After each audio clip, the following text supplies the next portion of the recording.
Okay. All right.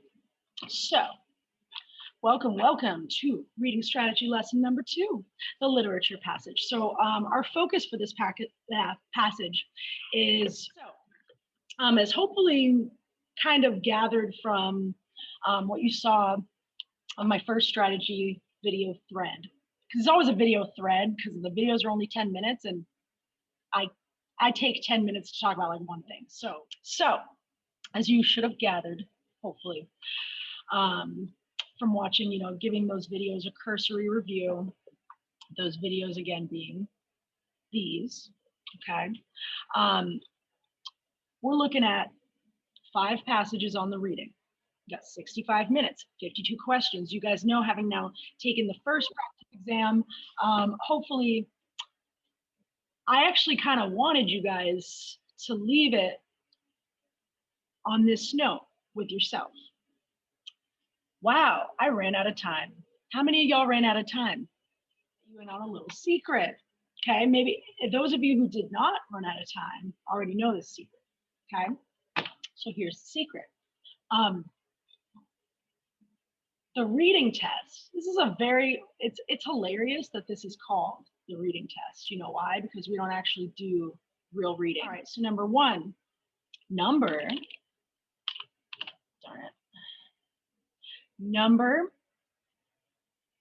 your passage order based on your own strengths, interests, okay?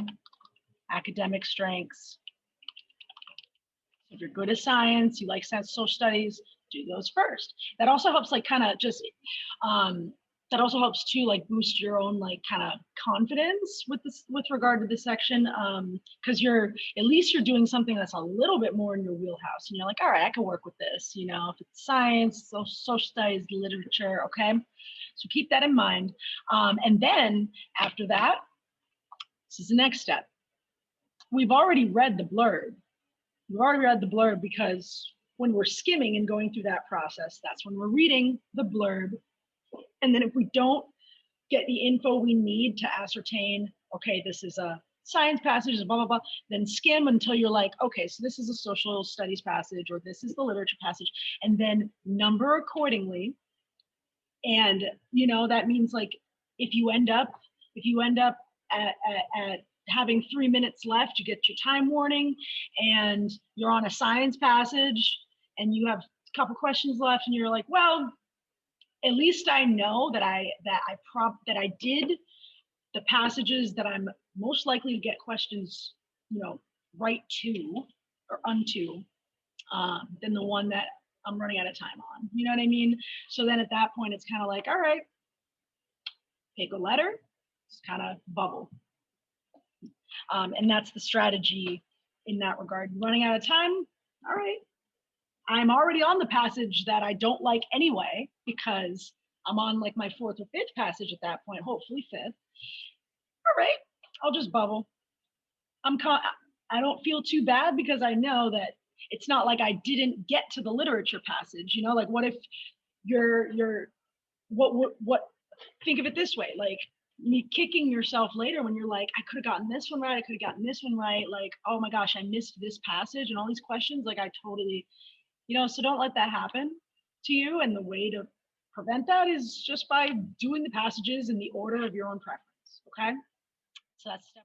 More specifically, don't look at the answers. That's another thing.